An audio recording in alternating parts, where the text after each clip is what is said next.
Hello दोस्तों, आज हम लोग क्लास 9th की साइंस, वो भी बहुत ही मजेदार अंदाज में पढ़ने वाले हैं, वो भी बेस्ड ऑन एनसीईआरटी। तो आइए इस चैप्टर को शुरू करते हैं। तो हमने टॉपिक लिया है ग्रेविटेशन, और इस ग्रेविटेशन चैप्टर को आज हम लोग पूरी तरह से पढ़ने वाले हैं। सबसे पहला हमारा क्वेश्चन यही अराइज होता है कि व्हाट इज ग्रेविटेशन, ग्रेविटेशन क्या है। तो gravitation is a property. Gravitation मतलब मटेरियल मैसिव ऑब्जेक्ट की एक प्रॉपर्टी है। ऐसे ऑब्जेक्ट जिनके पास मास होता है वो एक दूसरे को फोर्स ऑफ अट्रैक्शन से अट्रैक्ट करते हैं। तो gravitation is the property by which massive object attract each other, जिससे दो मैसिव ऑब्जेक्ट एक दूसरे को क्या करते हैं, अट्रैक्ट करते हैं। और यही ग्रेविटेशन, ग्रेविटी हम लोग कहते हैं। अगर अर्थ के कंटेक्स्ट में बात होती है तो इसी को हम क्या कहते हैं, ग्रेविटी। दोनों ही क्या है, मैसिव ऑब्जेक्ट की प्रॉपर्टी है। प्रॉपर्टी, और ऐसी प्रॉपर्टी है जिसकी वजह से हमारे बॉडीज के अंदर क्या लगता है, ग्रेविटेशनल फोर्स। ग्रेविटेशनल फोर्स, तो ग्रेविटेशनल फोर्स लगता है। ठीक है, और बता दें ये ग्रेविटेशनल फोर्स इस दुनिया का सबसे वीकेस्ट फोर्स होता है। कैसा फोर्स होता है, इस दुनिया का सबसे वीकेस्ट फोर्स।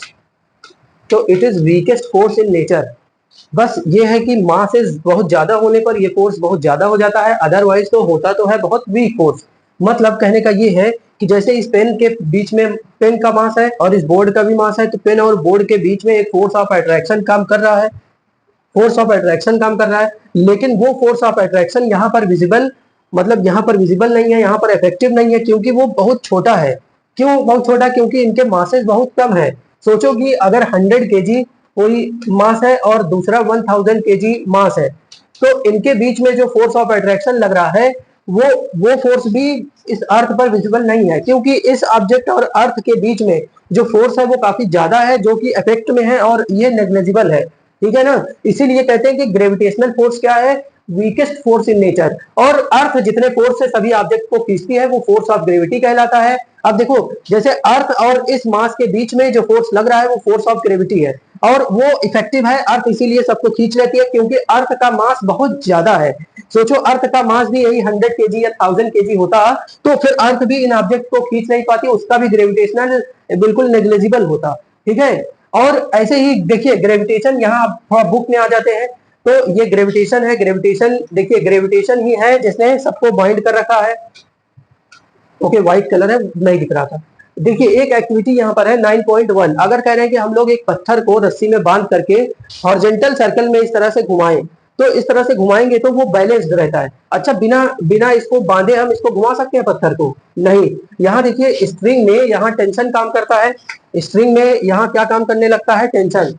यहाँ टेंशन काम करने लगा, और इनके बीच में जो क्या बोलते हैं, यहाँ सेंट्रीपिटल फोर्स काम कर रहा है। तो वो दोनों एक दूसरे को क्या कर लेते हैं, बैलेंस कर लेते हैं।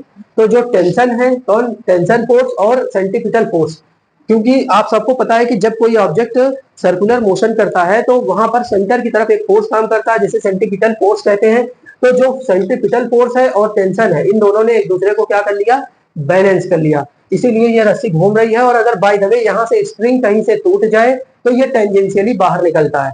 यहाँ टूटेगी अगर रस्सी तो यहाँ से बाहर निकलेगा। तो वो आपको पता है कि ये बैलेंस सिचुएशन किस वजह से आई है। और पता है ऐसे ही हमारे अर्थ, हमारी प्लेनेट, हमारे जितने प्लेनेट्स हैं, है ना, और वो सन के चारों तरफ रिवॉल्व कर रहे हैं इसी ग्रेविटेशनल फोर्स की वजह से।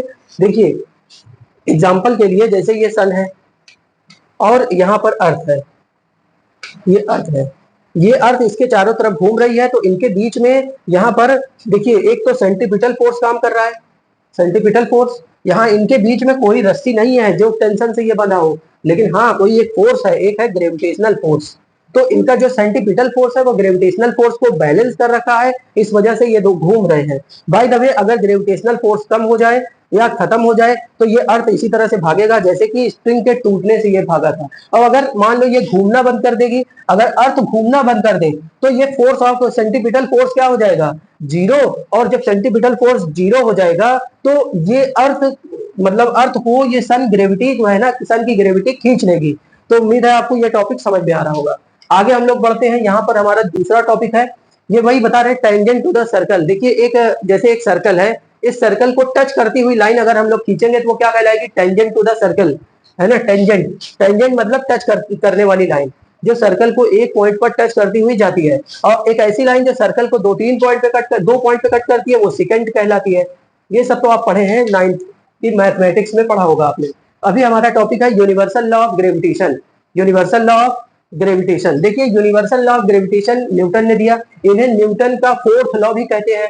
और ये क्या कहता है कि every massive object attract another massive object in this universe, or by the force which is directly proportional to product of masses and inversely proportional to a square of the distance between them।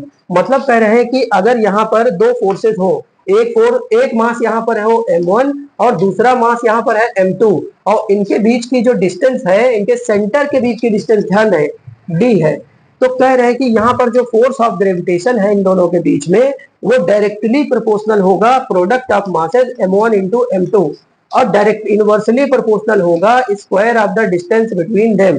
और इन दोनों को combined करते हैं तो force is directly proportional to m1 m2 upon d square. और जहां पे भी प्रोपोर्शनलिटी कांस्टेंट को हटाते हैं तो देयर इज अ कांस्टेंट आ जाता है वहां पर, तो यही हो जाएगा force is equal to capital G m1 m2 upon d square. यहाँ क्या आ गया, एक कांस्टेंट आ गया कैपिटल G, वेयर जहां पे where capital G is a universal gravitation constant. तो ये क्या है, यूनिवर्सल ग्रेविटेशन कांस्टेंट है, और जिसकी वैल्यू इस कैवेंडिश मेथड से कैलकुलेट की गई और पता चला कि इसकी वैल्यू 6.67 इंटू 10 की पावर -11 न्यूटन मीटर स्क्वायर पर केजी का स्क्वायर है। ठीक है, और ये इसकी एसआई यूनिट भी हो गई, न्यूटन मीटर स्क्वायर पर केजी का स्क्वायर इसकी एसआई यूनिट हो गई, और ये इसकी वैल्यू है जो कि इस कैवेंडिश मेथड से इसको कैलकुलेट किया गया। ठीक है, similar things we can see here कि force is directly proportional to product of their masses, inversely proportional to square of the distance between them, और कंबाइंड करते हैं तो यहाँ कैपिटल G ग्रेविटेशनल फोर्स आता है। और पता है न्यूटन को कैसे ये गेस हुआ, तो देखिए न्यूटन ने जो है, देखिए एक है जॉन केपलर, न्यूटन से पहले इन्होंने प्लैनेटरी मोशन को स्टडी करके प्लैनेटरी मोशन के 3 लॉज दिए थे, और उन 3 लॉज को हम लोग Kepler's laws of planetary motion के नाम से जानते हैं। तो जो केपलर का थर्ड लॉ था, third planetary motion law of period, उसी से न्यूटन ने ड्राइव किया था ये अपना यूनिवर्सल लॉ ऑफ ग्रेविटेशन। ठीक है, इनको इसी बात से ये पता चला था कि हाँ ये इनवर्स स्क्वायर लॉ है, और इसका आइडिया उन्हें यही से पता था। ठीक है, देखिए the law of universal gravitation is sense that applicable to all body, ये सभी बॉडीज पर एप्लीकेबल है इस दुनिया, ये एक लौता लॉ यही है यूनिवर्सल लॉ ऑफ ग्रेविटेशन, जो कि इस दुनिया में हर एक ऑब्जेक्ट पर लागू होता है। सपोज कि हम अपनी फिंगर को अगर हम लोग अपनी हिला रहे हैं तो हम इंटायर यूनिवर्स को डिस्टर्ब करते हैं, क्योंकि इस फिंगर और अर्थ और इस फिंगर और मार्स के बीच में एक फोर्स लग रहा था, और जब हमने ऐसे किया तो वो डिस्टेंस इनके बीच की कम हो गई, जिससे कि कुछ ना कुछ इफेक्ट हुआ होगा। हाँ, वो अलग बात है कि ये अफेक्शन जो है ना, ये जो इफेक्ट है वो नेग्लेजिबल है, कंसिडरेबल नहीं है। वैसे तो एवरी बॉडी इस अर्थ पे हर एक बॉडी एक दूसरे को अट्रैक्ट करती है, लेकिन हमें अट्रैक्ट करती हुई दिखाई नहीं देती। इस लॉ के अकॉर्डिंग इनका कहना है कि अगर किसी बॉडी के पास मास है तो वो हर एक मास वाली बॉडी को अट्रैक्ट करेगी, मतलब करेगी। ठीक है, आगे बढ़ते हैं। देखिए इनवर्स स्क्वायर लॉ का मतलब क्या होता है, इनवर्स स्क्वायर लॉ का मतलब होता है कि अगर कभी force is inversely proportional to square of the distance between them, तो यही क्या कहलाता है, इनवर्स स्क्वायर। और इसका सीधा सीधा मतलब ये है कि अगर मान लो जो मासेस हैं उनके बीच की डिस्टेंस डबल कर दी जाए, क्या कर दी जाए, यहाँ पर जो डिस्टेंस है, जो भी थी डिस्टेंस, अभी d डिस्टेंस थी, अभी इसको 2d अगर कर देंगे तो ये जो फोर्स होगा वो हो जाएगा 1/2d का स्क्वायर, और यही हो जाएगा F is proportional to 1/4d square, मतलब 1/4 टाइम्स हो जाएगा। तो फोर्स कितने टाइम्स हो जाएगा, 1/4 टाइम्स। अगर यही को 6 टाइम कर दें तो 6d कर देंगे, डिस्टेंस को 6 टाइम बढ़ा दिया गया, तो यही हो जाएगा 1/36 टाइम्स। तो ये इनवर्स स्क्वायर लॉ का इंपॉर्टेंस होता है। ओके, यहाँ देखिए एक एग्जांपल दिया है जहां पर देखिए मास ऑफ अर्थ कितना होता है, 6 इंटू 10 की पावर 24। मास ऑफ अर्थ हमें दिया हुआ है कितना, 6 इंटू 10 की पावर 24 kg, और मून का मास दिया हुआ है, मास ऑफ मून कितना, 7.4 इंटू 10 की पावर 22 kg। तो देखिए सन का मास में क्या है, 24 है, और मून के मास क्या है, में क्या है, 22 है, और इनके बीच की डिस्टेंस दी हुई है, इनके बीच की डिस्टेंस 3.84 इंटू 10 की पावर 5 किलोमीटर, मतलब 3,84,000 किलोमीटर ये डिस्टेंस है, किसके, सन और मून के बीच के डिस्टेंस है। तो अब कह रहे हैं कि इनके बीच में gravitational force, calculate force exerted by the earth on the moon, earth moon पर कितना फोर्स लगा रही है, कैपिटल जी की वैल्यू ये ले लेना है। तो यहाँ डायरेक्ट फॉर्मूला लगाते हैं ये, और सबकी वैल्यूज रख के सॉल्व करते हैं, तो जो कि फोर्स आता है 2.02 इंटू 10⁻26 न्यूटन। ठीक है, तो अर्थ जो है ना सन मून पर इतना फोर्स लगाती है। आइए कुछ क्वेश्चंस करते हैं इसके, state universal law of gravitation, जो कि आप बहुत ही इजीली स्टेट कर सकते हैं। Write the formula to the find magnitude of gravitational force. तो फॉर्मूला क्या है, ये फॉर्मूला यही तो है, ऊपर जो लिखा है, capital G F force is equal to capital G m1 m2 upon d square या r स्क्वायर, या जो भी हमें लिखना है उनके बीच में डिस्टेंस लिखना है कि नहीं। आगे हम लोग बढ़ते हैं, importance of universal law of gravitation.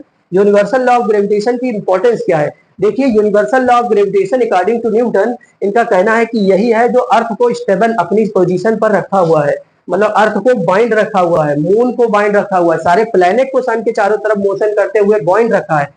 सोचिए कि अगर ग्रेविटेशनल फोर्स नहीं होता तो ये फिर बाइंड नहीं होते, ये अपना टहल रही होते कहीं पे भी। Motion of moon around earth, moon की मोशन को भी कंट्रोल करके रखा है, बाइंड करके रखा है। ठीक है, मतलब motion of moon around the earth, इसको भी कौन एडजस्ट कर रहा है, कंट्रोल कर रहा है, यूनिवर्सल लॉ ऑफ ग्रेविटेशन। और motion of planet around sun, tide due to the moon and sun. अब टाइड आप जानते हैं, टाइड, अरे वो कपड़े धुलने वाले टाइड की बात नहीं हो रही है यहाँ, टाइड मतलब वो ज्वार और भाटा हिंदी में कहते हैं इसी को।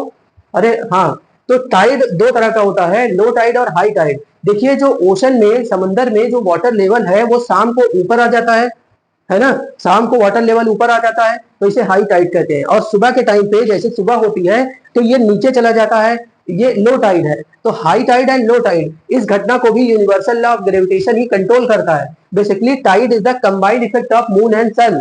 और मून जब अर्थ के सामने आता है तो वहां पे उस जगह का ओशन बहुत ज्यादा भारी है ओशन, और उस ओशन और मून के बीच में फोर्स लगने लगता है, और उसी फोर्स ऑफ अट्रैक्शन में जो सन का वाटर, वो अर्थ का जो ये ओशन का वाटर है वो खिंच जाता है और ऊपर आता है। ठीक है, और इससे वाटर का लेवल बढ़ा हुआ हमें लगता है। और जब मून दूसरी साइड चला जाता है, अर्थ के दूसरी साइड, मून भी रिवॉल्व कर रहा है भाई 24 आवर, मतलब कुछ टाइम इधर है कुछ टाइम उधर है मून, तो जब मून की पोजीशन दूसरी साइड हो जाती है अर्थ के, तो वो इस साइड का वाटर नीचे चला जाता है, उस साइड का वाटर ऊपर चला जाता है। तो इस तरह से ओशनिक वाटर जो है ना टाइड शो करता है। ठीक है, तो उम्मीद है आपको ज्वार भाटा मतलब tide, high tide low tide, high tide को ज्वार कहते हैं, लो टाइड को भाटा कहते हैं। ठीक है, वो बैगन वाला भाटा नहीं, ये मतलब यहाँ का टाइड वाला। ठीक है, फ्री फॉल, फ्री फॉल क्या होता है, any object falling under the effect of earth only, मतलब एक ऑब्जेक्ट को बिल्डिंग्स पे ले जाए और वहां से गिराने लगे, गिरा दें, तो वो ऑब्जेक्ट अभी क्या है कि अपनी रियल सिचुएशन में गिराएंगे तो क्या होगा, वो ग्रेविटी की वजह से तो गिरेगा, लेकिन उस पर अर्थ हवा भी चल रही है, उसका भी असर है। हम लोग एयर के ओशन में है तो एयर का रेजिस्टेंस, एयर का फ्रिक्शन भी काम कर रहा है, तो जो उसको गिरने से रोकता है। अगर उसका सरफेस एरिया कम हो तो वो बहुत जल्दी गिरे, बहुत देर में गिरेगा। अगर सरफेस एरिया कम है, ज्यादा होगा तो बहुत देर में गिरेगा, कम होगा तो तुरंत गिर जाएगा। मतलब आप एग्जांपल समझिए कि जैसे एक पन्ने को, अगर एक पेपर शीट को हम लोग गिराएं तो देर में गिरेगा, अगर पन्ने उसी पेपर शीट को चिंगोड़ बिगोड़ करके गिराएं तो वो जल्दी गिर जाएगा। तो वो फ्री फॉल की ही घटना है, उसमें एयर का फ्रिक्शन कम हो जाता है। बेसिकली फ्री फॉल कहता है कि जब अर्थ के इफेक्ट में ही गिरे, और पता है जब कोई ऑब्जेक्ट अर्थ के इफेक्ट में नीचे गिरने लगता है तो उस पर एक्सेलरेशन ड्यू टू ग्रेविटी काम करती है जी। फ्री फॉल के केस में जी काम करता है, जी की वैल्यू 9.8 मीटर पर सेकेंड होती है, ये चीज काम करता है, एक्सेलरेशन ड्यू टू ग्रेविटी। ठीक है, तो take a stone throw it upward, करे एक पत्थर लें और ऊपर फेंके, तो ऊपर फेंकेंगे तो ऊपर कुछ हाइट तक जाएगा जहां उसकी स्पीड 0 हो जाएगी, वहां से फिर लौटेगा और फिर ग्राउंड को इसी स्पीड से हिट करेगा। ठीक है, तो फ्री फॉल की घटना वही घटना कहलाएगी जब जब इनके बीच में मतलब एयर का फ्रिक्शन या हवा ना चल रही हो, वैक्यूम चैम्बर करके पूरा गिराया जाए ऑब्जेक्ट को, तब वो फ्री फॉल कहलाएगा। लेकिन जनरली हम लोग अपनी नॉर्मल सिचुएशन में उसे ही फ्री फॉल मान लेते हैं। तो क्या है free fall, any object falling under the effect of earth only, अगर अर्थ के हिसाब से कोई ऑब्जेक्ट गिर रहा है तो वो फ्री फॉल है। और फ्री फॉल के केस में अगर एक हम चूहा और एक हाथी को एक बिल्डिंग से या एक बहुत ऊंचाई वाली जगह से, पहाड़ी से गिरा दें, तो दोनों अगर फ्री फॉल हो रहा है तो दोनों सेम टाइम पर जमीन को टच करेंगे, दोनों सेम टाइम पर अर्थ पर लैंड करेंगे। इसका रीजन बिल्कुल साफ है, क्योंकि इन दोनों के बीच में कॉमन क्या है, एक्सेलरेशन ड्यू टू ग्रेविटी। इनकी जो मोशन है, इनके मोशन का जो एक्सेलरेशन है वो इनके मास पर डिपेंड ही नहीं करता। इनका मास इनकी मोशन मास पर डिपेंड नहीं करती। हाँ, अगर एयर का फ्रिक्शन है तो फिर मास का इफेक्ट पड़ेगा, वो एरिया का मैटर करेगा। ठीक है, आगे हम लोग थोड़ा बढ़ेंगे इसी में। अभी देखिए एक टॉपिक है हम लोग का, relation between small g and capital G. Relation between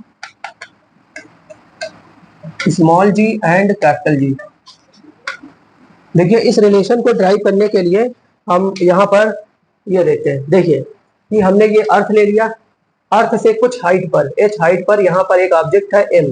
earth का मास क्या है, m, इसका रेडियस क्या है, r। ये अर्थ का सेंटर है तो यहाँ तक ये डिस्टेंस क्या हो गई, r।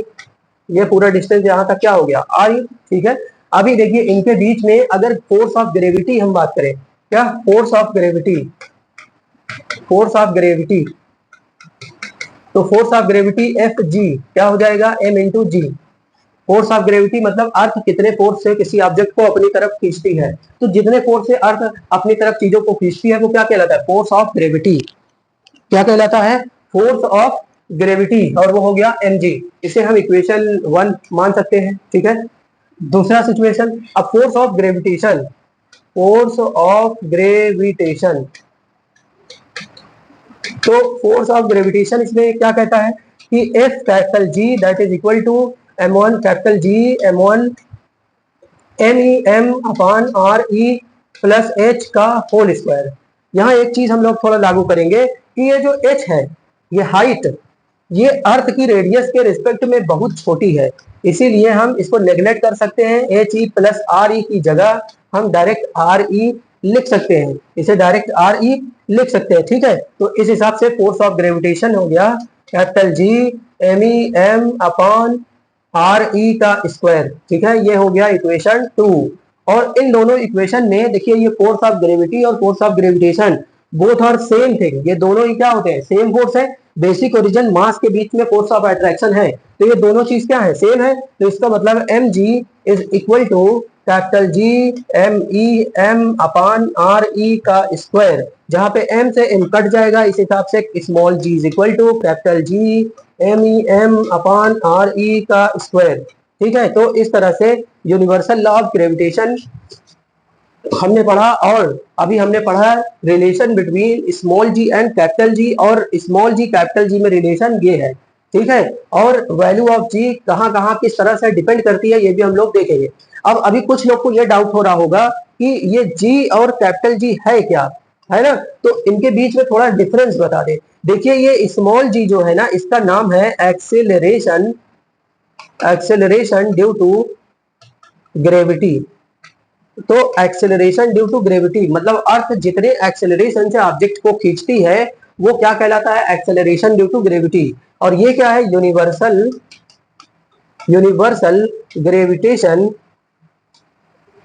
Gravitation constant. ये क्या है, यूनिवर्सल ग्रेविटेशन कांस्टेंट। और इसकी value near by earth surface 9.8 9.8 metre पर सेकेंड स्क्वायर होती है। और इसकी वैल्यू हर जगह सेम है, इसकी वैल्यू हर जगह सेम नहीं है, प्लेस टू प्लेस डिपेंड करती है। अभी अर्थ पे कुछ है, मार्स पे कुछ और हो जाएगी, मून पे और कम हो जाएगी, तो इसकी वैल्यू जो है ना जगह जगह पर डिपेंड करती है। लेकिन इसकी वैल्यू हर यूनिवर्स में हर एक जगह, चाहे दूसरे गैलेक्सी में ही जाके क्यों ना देखे, वहां भी इसकी वैल्यू क्या होगी, सेम होगी। और कैपिटल जी की वैल्यू 6.67 इंटू 10 की पावर -11 न्यूटन मीटर स्क्वायर पर केजी का स्क्वायर ये होती है। इस देखिए इसकी एसआई यूनिट क्या है, मीटर पर सेकेंड स्क्वायर, इसकी एसआई यूनिट क्या है ये।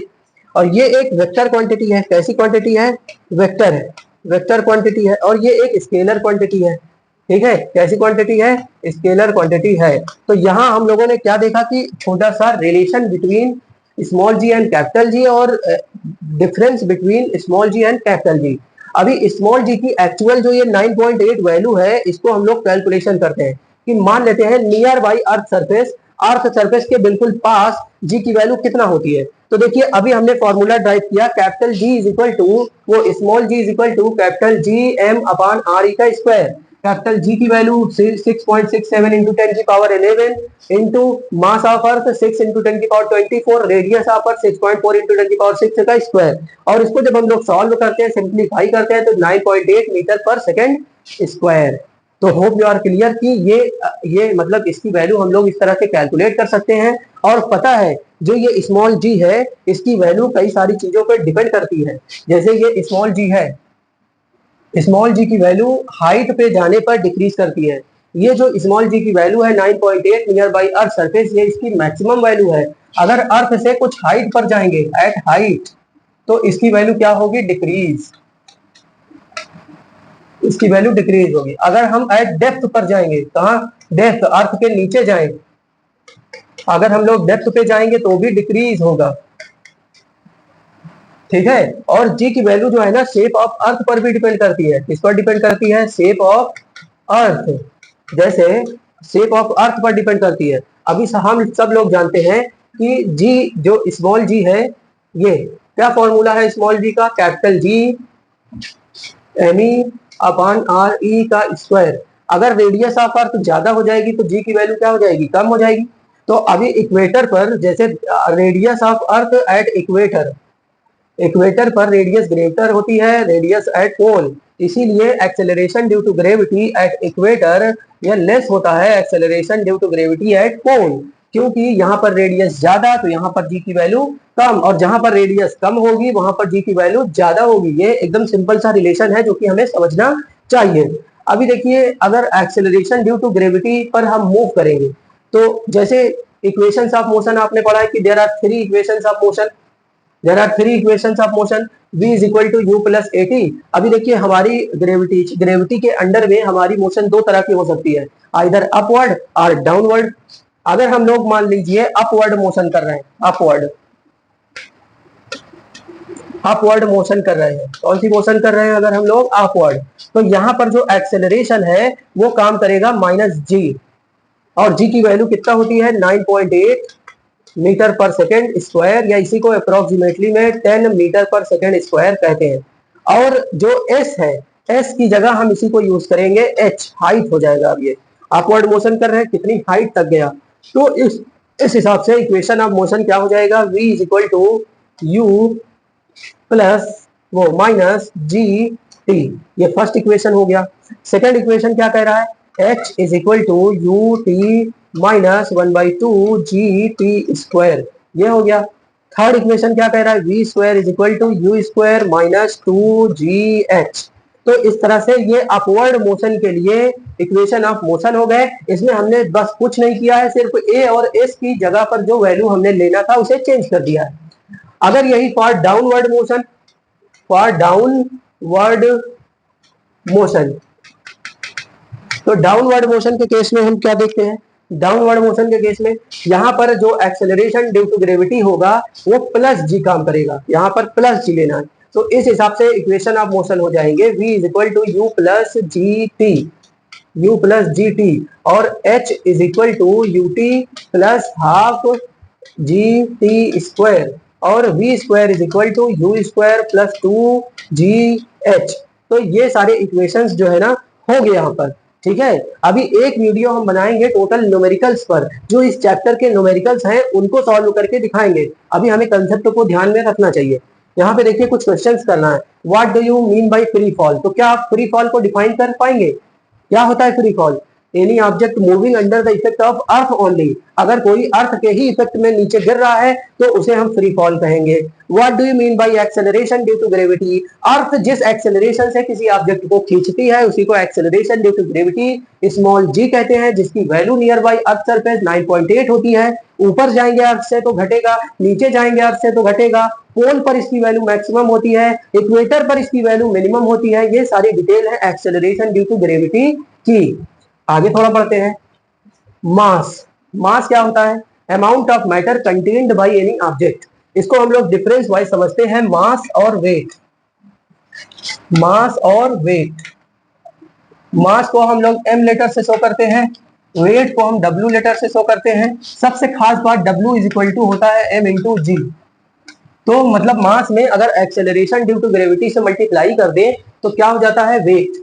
सबसे पहले देखिए ये मास क्या होता है, it is the amount of matter contained by any object, amount of matter contained by any object, एक ऑब्जेक्ट के अंदर कितना मैटर कंटेन्ड है उसी का कैलकुलेशन क्या कहलाता है, मास। मास इनर्शिया को भी दिखाता है, mass is the measure of inertia, measure of inertia, mass is the measure of inertia, जो कि आप लोगों ने न्यूटन लॉज ऑफ मोशन में सबसे पहले ही हमने इसको पढ़ा है। वेट क्या होता है, weight is a force, force of gravity by which earth attract any body, earth attract any body, earth attract any body, मतलब ग्रेविटेशन, देखिए force of gravity by which earth attract any body is called as weight. तो चलो wait क्या होता है, अभी हमको ये आइडिया हो गया कि वेट ये होता है। ऐसे ही देखिए मास की एसआई यूनिट क्या है, एसआई यूनिट केजी, जबकि इसकी एसआई यूनिट क्या होती है, इसकी एसआई यूनिट होती है न्यूटन, न्यूटन, मतलब ये एक फोर्स होता है। तो ये एक स्केलर क्वांटिटी है, क्या है, स्केलर क्वांटिटी, जबकि ये क्या है, एक वेक्टर क्वांटिटी है। अभी एक डिफरेंस क्या बताया था कि ये इनर्शिया को रिप्रेजेंट करता है, मेजर ऑफ इनर्शिया, लेकिन it is not measure of inertia, it is measure of force of gravity, it is measure of force of gravity. और देखिए ये स्केलर वेक्टर हो गया, और ये हमेशा कांस्टेंट होता है, ऑलवेज अ कांस्टेंट, ये हमेशा क्या होता है, कांस्टेंट होता है, लेकिन ये depends depends upon position and depends on G की वैल्यू जिस हिसाब से चेंज होती है, उसी तरह से मास की वैल्यू भी प्लेस टू प्लेस चेंज होती है, वो वेट की value place to place change होता है। तो वेट जो है ना प्लेस टू प्लेस चेंज होता है, प्लेस टू प्लेस चेंजेस। तो होप यू आर क्लियर कि मास क्या होता है, वेट क्या होता है। देखिए मास को मेजर करने के लिए हमारे पास है beam balance, analytical balance, physical balance, grocers balance, ये सब किसको मेजर करने के लिए है, मास। ये सारे बैलेंस जो है किसके लिए है, मास को मेजर करने के लिए। जबकि वेट को मेजर करने के लिए हमारे पास होता है स्प्रिंग बैलेंस, क्या होता है, स्प्रिंग बैलेंस। तो होप यू आर क्लियर कि स्प्रिंग बैलेंस आपने देखा होगा कि कैसे इससे वेट को मेजर किया जाता है। अभी एक टॉपिक यहाँ पर सबसे बढ़िया है कि देखिए डिफरेंट प्लेस पर वेट की वैल्यू अलग अलग होती है। जैसे अर्थ पर अगर किसी का वेट जितना है, मून पर जाके मेजर करेगा तो वो उसका 1/6 आएगा, क्या आ जाएगा। यहाँ अगर कोई 60 kg का है तो मून पर जाकर मेजर करेगा अपना वेट तो उसका 10 kg आएगा सॉरी 1 kg मतलब 1/6 हो जाता है। ऐसा क्यों होता है, क्योंकि वहां की ग्रेविटी जो एक्सेलरेशन ड्यू टू ग्रेविटी है वो कम हो जाती है 1/6 से, अर्थ की ग्रेविटी का उतना कम हो जाता है। देखिए यहाँ पर कैलकुलेशन करा गया है, weight of an object on moon, moon पर वेट कितना होगा, तो 1/6 ऑफ द वेट एट अर्थ। तो देखिए वेट ऑफ अर्थ इतना होगा, वेट ऑफ मून इतना होगा, जो कि वेट मून और वेट अर्थ का रेशियो निकालते हैं तो इतना आया, जो कि लमसम क्या है, नियर अबाउट 1/6 है, और इससे ये 1/6 हो जाता है। तो ये weight on moon is equal to 1/6 is the weight on earth. अगर किसी ऑब्जेक्ट का मून पर मास अगर 5 kg है तो मून पर मास 5 मास नहीं वेट, मास तो हर जगह सेम रहेगा। अगर यहाँ पर है अर्थ पर 5 kg है तो मून पर भी 5 kg होगा, लेकिन वेट की बात है, जैसे वेट यहाँ पर 50 हो जाएगा तो वहां पर क्या हो जाएगा, 6 से डिवाइड हो जाएगा, 48 के ही करीब आएगा, तो नहीं और कम हो जाएगा, मतलब 6 से डिवाइड होगा 50/6, जो भी वैल्यू आएगी आप बेहतर जानते हो 8 kg के आसपास वो आ जाएगी वैल्यू। आगे थोड़ा बढ़ते हैं, यहीं पर कुछ एग्जांपल्स हैं इसी से रिलेटेड। देखिए an object wait 10 Newton on measured on the surface of earth, कह रहे हैं अर्थ के सरफेस से एक ऑब्जेक्ट का मास मेजर करते हैं तो कितना आ रहा है, वेट ऑन अर्थ कितना आ रहा है, 10 न्यूटन। तो कह रहे हैं कि what will be the weight on moon, moon पर वेट कितना होगा, तो मून पर वेट हो जाएगा weight on moon is equal to weight on earth divided by 6, जो कि होगा 10 डिवाइडेड बाई 6 और होगा 1.67 न्यूटन। तो 1.67 न्यूटन, जो कि यहाँ भी वही चीज दिया हुआ है। अच्छा आइए यहाँ पर कुछ क्वेश्चंस करते हैं। इन क्वेश्चन को हमने नाम दिया है ब्लू क्वेश्चन। तो आप अपने एनसीईआरटी बुक को अगर रीड करें तो ब्लू क्वेश्चन करना ना भूलें, ब्लू क्वेश्चन जरूर करना है। देखिए what is difference between mass and weight, आप an object and weight, mass और वेट में हमने अभी डिफरेंस बताया, आप बहुत ही अच्छे से कर सकते हैं। Why is the weight of an object on moon 1/6 of its weight? तो भाई मून का ग्रेविटेशनल फोर्स बहुत कम है, मून पर जो ग्रेविटी की वैल्यू है एक्सेलरेशन ड्यू टू ग्रेविटी वो अर्थ की ग्रेविटी का 1/6 है, इसीलिए वेट जो g एट मून ये 1/6 है g एट अर्थ, इसीलिए वेट एट मून हो जाता है वेट एट अर्थ का 1/6। सिंपल सी बात है, कोई इसमें लॉजिक की बात ही नहीं है। अगला टॉपिक हमारा है थर्स्ट। थर्स्ट क्या होता है? Is a normal force, normal force on an area is called as thrust on any surface. जैसे ये सरफेस है, इस सरफेस पे इधर की तरफ लगने वाला फोर्स क्या होगा? थर्स्ट।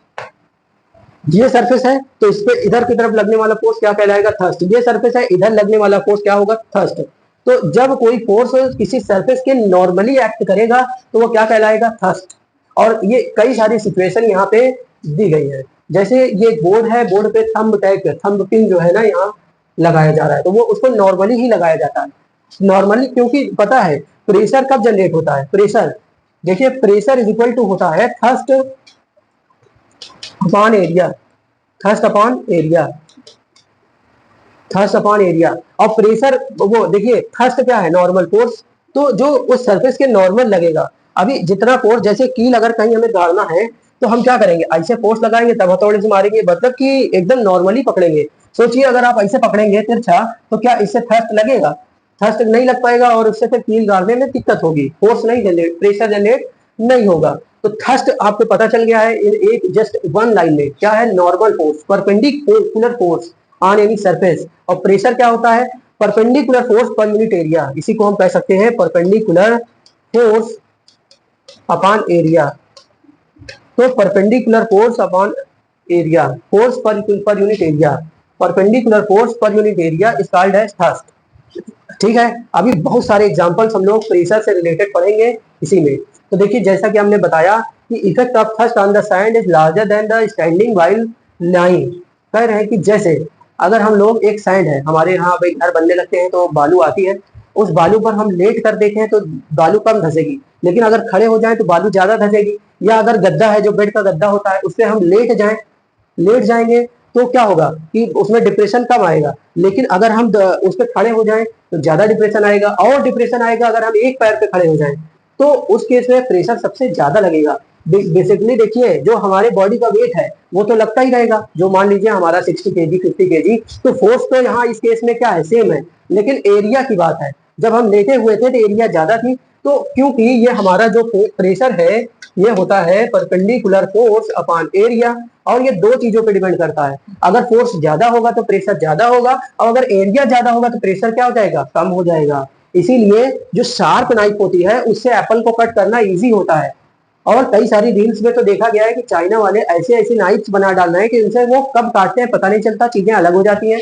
तो बस वही शार्पनेस का ही है, उसके एज को जितना हम शार्प करेंगे नाइफ के एज को, वो उतना आसानी, उतने ही मक्खन तरह से उसको चीजों को काट देगी। और अगर ब्लंट रहेगा तो काटने में दिक्कत होगी। तो उम्मीद है आपको ये फोर्स का कंसेप्ट बहुत ही मजेदार तरीके से क्लियर होगा। देखिए जो एसआई यूनिट है फोर्स की वो है पास्कल। एसआई यूनिट क्या है इसकी? एसआई यूनिट, वैसे एसआई यूनिट क्या होना चाहिए था? न्यूटन पर मीटर स्क्वायर, और इसी को क्या कहते हैं? पास्कल। ब्लाइस पास्कल के नाम पर ये पड़ा है, ठीक है, in the honour of scientist Blaise Pascal, क्योंकि इन्होंने प्रेशर के यूटिलाइजेशन के लिए पास्कल लॉ दिया है। और जिसको यूटिलाइज करके साइंटिस्ट लोगों ने, टेक्नोलॉजी ने बहुत आगे काम किया है। जो तुम्हारी जेसीबी मशीन है, हाइड्रोलिक प्रेस है, हाइड्रोलिक ब्रेक है, ये सब पास्कल लॉ पर ही काम करती है। तो इन्होंने प्रेशर से रिलेटेड बहुत भयंकर लॉ दिया है, उसको हम लोग आगे हो सकता है अगर सिलेबस में होगा तो हम लोग पढ़ेंगे। तो पास्कल को पी ए से रिप्रेजेंट करते हैं, किससे रिप्रेजेंट करते हैं? P A. ठीक है, हो गया क्या? पास्कल।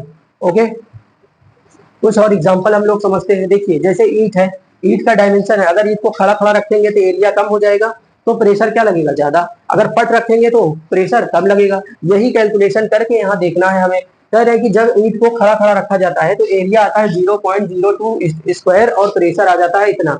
लेकिन जब इसको पट रखा जाता है तो देखिए 612 न्यूटन, 0.5 न्यूटन आता है। तो एकदम सिंपल सी लॉजिक है। प्रेशर क्या होता है, फोर्स अपॉन एरिया। देखिए अभी इसका फोर्स कितना लगेगा, अगर इसका मास कितना है, मास इसका जो भी दिया हो, तो उस मास गिवन के हिसाब से इसका वेट कितना हो जाएगा।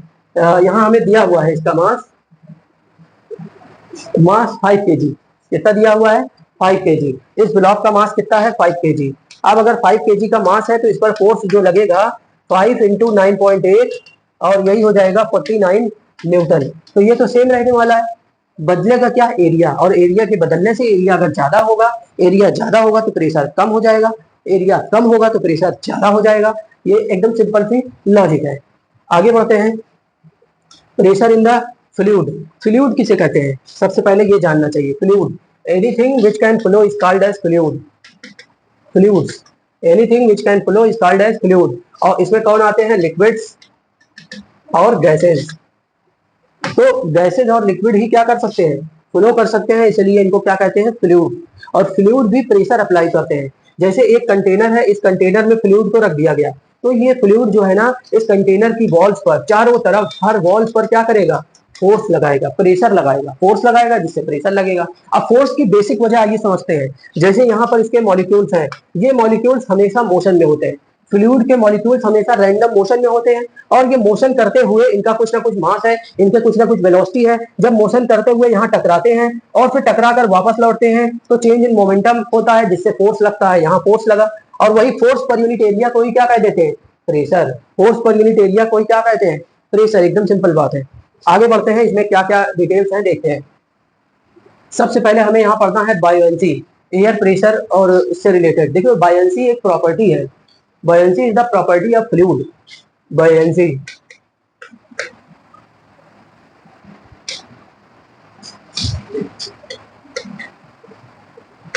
buoyancy,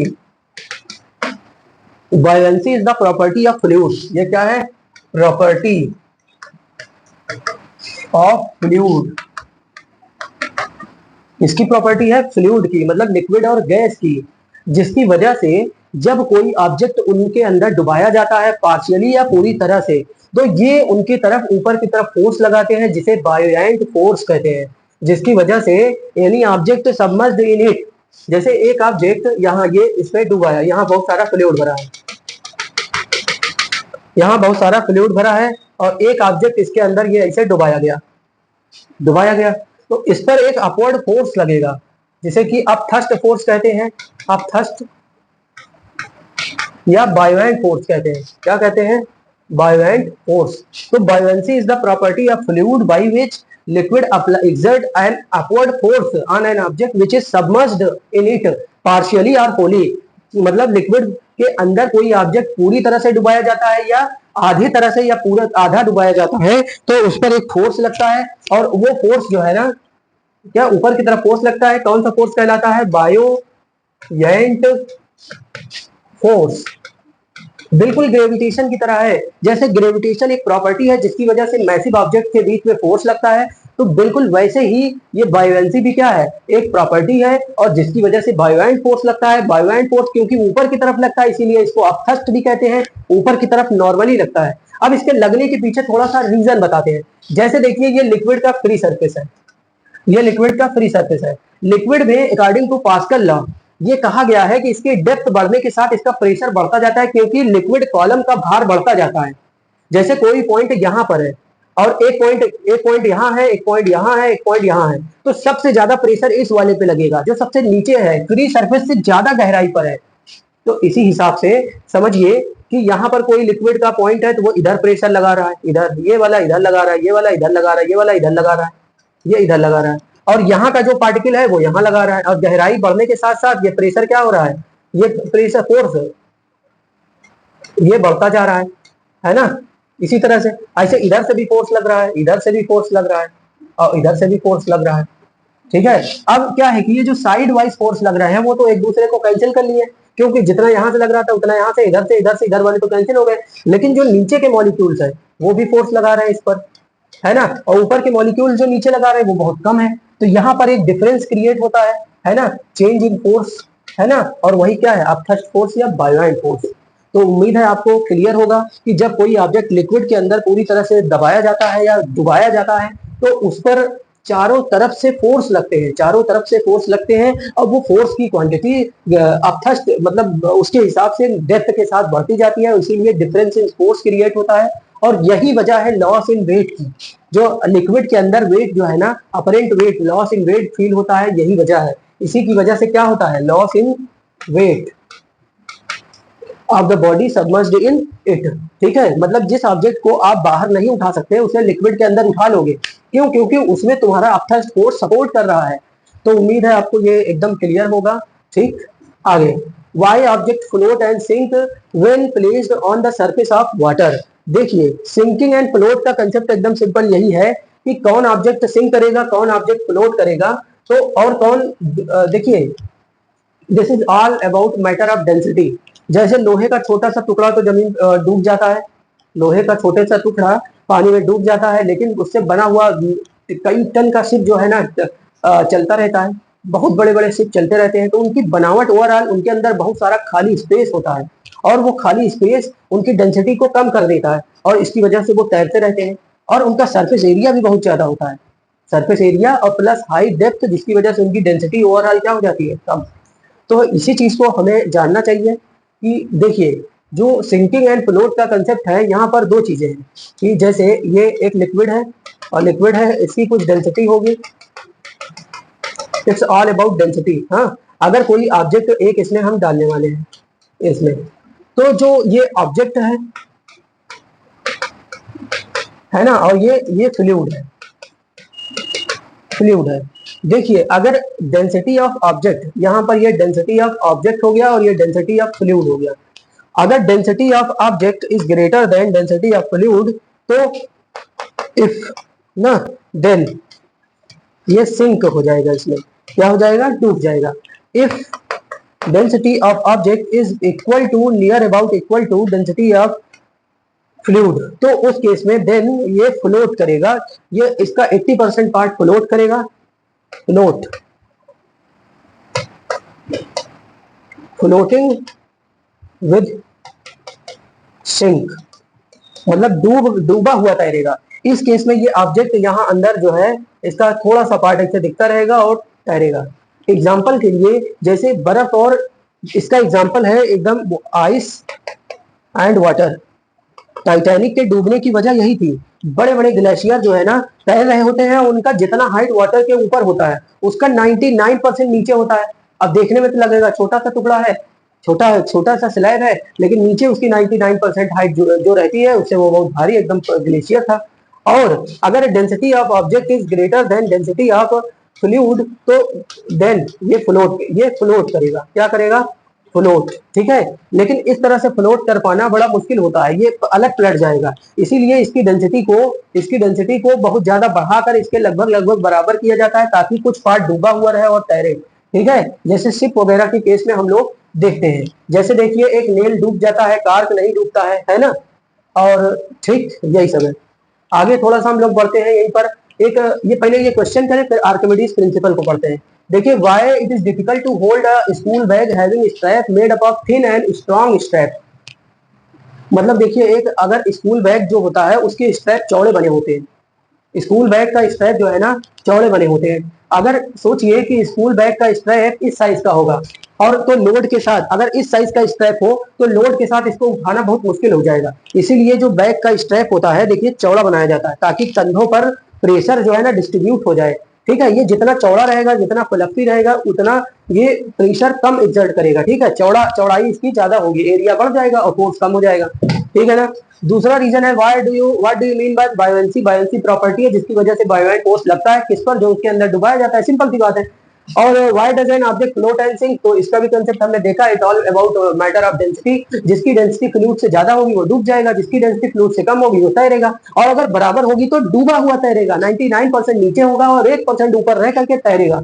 ये एकदम सिंपल है इस क्वेश्चन का आंसर। ठीक है, आगे हम लोग देखते हैं आर्किमिडीज प्रिंसिपल। क्या होता है ये आर्किमिडीज प्रिंसिपल, और इसका हम लोग एक्सपेरिमेंट भी लेकर आने वाले हैं बहुत जल्द। देखिए, आर्किमिडीज प्रिंसिपल कहता है कि when any body is immersed fully or partially in a fluid it exerts, ये देखिए डेफिनेशन, यहाँ से हम स्टेटमेंट यहाँ से निकाल सकते हैं। आर्किमिडीज प्रिंसिपल क्या कहता है कि जब किसी ऑब्जेक्ट को पूरी तरह से या कंप्लीटली किसी फ्लूइड के अंदर डुबाया जाता है, तो it feel loss in weight, इसको क्या फील होता है? It experience an upward force, it experience an upward force which is equal to loss in weight of the fluid displaced by object, मतलब वो जो कि इक्वल हो जाता है weight of fluid displaced by this object। मतलब थोड़ा पीछे चल के समझते हैं कि जैसे देखिए इस एक्सपेरिमेंट के हिसाब से आप इसको समझ सकते हैं। आप इसको वेटिंग मशीन पे पहले इसको तौल लें कि कितना है, और जार के साथ जार और इसको अलग अलग साइड में रख के तौल सकते हैं, तो इसका वेट हमें पता चलेगा। जब इसके अंदर डुबाएंगे तो इस पर यहाँ अपवर्ड फोर्स जो लगेगा है ना, इसकी वजह से इसका वेट क्या हो जाएगा? कम हो जाएगा और एक अपवर्ड फोर्स भी फील होगा। देखिए आर्किमिडीज प्रिंसिपल आसान भाषा में हम बताते हैं क्या होता है। अगर हम किसी फ्लूइड के अंदर किसी एक ऑब्जेक्ट को डुबाएंगे पार्शियली या होली, तो इट एक्सपीरियंस, ये एक्सपीरियंस करेगा एक ऊपर की तरफ फोर्स, ऊपर की तरफ एक अपवर्ड फोर्स जिसे बायोइंट फोर्स कहते हैं, ऊपर की तरफ फोर्स एक्सपीरियंस करेगा, और जो कि ये फोर्स इक्वल होगा wait of the water displaced by this object. इस ऑब्जेक्ट ने उस वाटर बॉडी में जा करके या फ्लूइड में जा करके जितना वाटर को डिस्प्लेस किया है उसी के वेट के इक्वल अपवर्ड फोर्स एक्सपीरियंस होता है। ठीक है, तो मतलब thrust force is equal to loss in weight, वो weight of the liquid displaced by object. तो ये सब मतलब यहाँ पर हम लोग देख सकते हैं। तो इनके भी बहुत सारे क्वेश्चंस हैं। आर्किमिडीज प्रिंसिपल का बहुत सारा एडवांटेज है।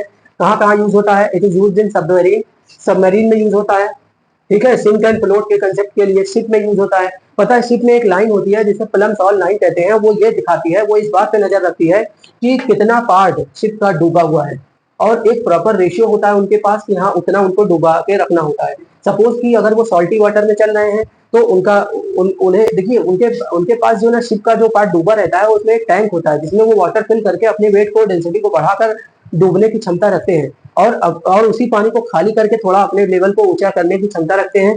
और यही मतलब वही करके वो प्लम सॉल्व लाइन पर नजर रखते हैं कि हाँ अभी लाइन इतने मीटर पर है, इतने फीट हम अंदर है, इसका मतलब जब फ्रेश वाटर आएगा तो और ज्यादा अंदर हो जाएंगे। तो फ्रेश वाटर के केस में वो वाटर को बाहर निकाल के डेंसिटी मैनेज कर लेते हैं और ऊपर आ जाते हैं। बात समझ के है ना। और यही चीज सबमरीन में होता है। लैक्टोमीटर, पता है लैक्टोमीटर जो मिल्क की प्योरिटी मेजर करने के लिए यूज होता है, तो बाय द वे इसमें भी हम लोग यूज करते हैं, लैक्टोमीटर में भी आर्किमिडीज प्रिंसिपल का यूज होता है। ठीक है, हाइड्रोमीटर जो कि रिलेटिव डेंसिटी मेजर करता है। अभी देखिए पहले रिलेटिव डेंसिटी का कंसेप्ट था लेकिन अभी नहीं है। देखिए आर्किमिडीज एक ग्रीक फिलोसोफर है, इनकी स्टोरी बहुत बेहतरीन है। इनकी स्टोरी ये है कि एक बार राजा, जो ग्रीक के राजा थे इनके टाइम के, राजा के इन्हीं के कोर्ट में रहते, उनके कोर्ट में ये रहते थे। अभी क्या है कि राजा के पास एक क्राउन था, उसका एक दूसरा क्राउन गोल्ड स्मिथ से बनवाना था। अभी गोल्ड स्मिथ को इन्होंने बनवाने के लिए दे दिया, वो क्राउन राउंड का नाप लेकर गया, उसी के बराबर लेकर आया। किसी कोर्ट के किसी ने कह दिया कि अरे ये तो गोल्ड स्मिथ बड़ा बेकार है और ये मिलावट करता है, तो आपका जो क्राउन है उसमें मिलावट कर दिया है, इसने जो नया बनाकर लाया है उसका मिलावट कर दिया है। अब राजा अपने क्राउन को डिस्ट्रॉय कर नहीं सकते, और मिलावट हुई है कि नहीं हुई है चेक करके बताना है बिना उसको तोड़े फोड़े। अब ये जो है ना उसी पे सोचने लगे, और एक दिन ये जब नहा रहे थे बाथटब में नहा रहे थे, और नहाने जा रहे थे, और पूरा बाथटब पूरी तरह से भरा हुआ था। इनको बस मेजर करना था इसका वॉल्यूम, इस क्राउन का वॉल्यूम मेजर करना था, क्योंकि मास तो ऐसे ही मेजर कर लेंगे रख करके। अब मास अपॉन वॉल्यूम कर देंगे, डेंसिटी जो पुराने वाली की डेंसिटी है नए वाली की डेंसिटी अगर मैच खा गई तो दोनों ओरिजिनल है, अगर फर्क हो गई इसका मतलब उसमें मिलावट हुई है। यही चक्कर करके इनको मेजर करना था। तो जब वो बाथटब में गए तो जितना पानी गिरा उसी से इसको इनसाइट आया कि इसका मतलब जितना गिरा है बाहर ये इसका वॉल्यूम को रिप्रेजेंट करेगा। तो जैसे वो नहा रहे थे नंगे ही भागते हुए गए राजा के कोर्ट में, और ये कहते हुए यूरेका यूरेका मैंने खोज निकाला। तो ये इनकी स्टोरी थी। इसी स्टोरी के साथ आज के लेक्चर को हम खत्म करते हैं, और फिर हम लोग मिलेंगे, बार बार मिलेंगे, और इस के न्यूमेरिकल के साथ और इसके क्वेश्चन आंसर के साथ। Thank you.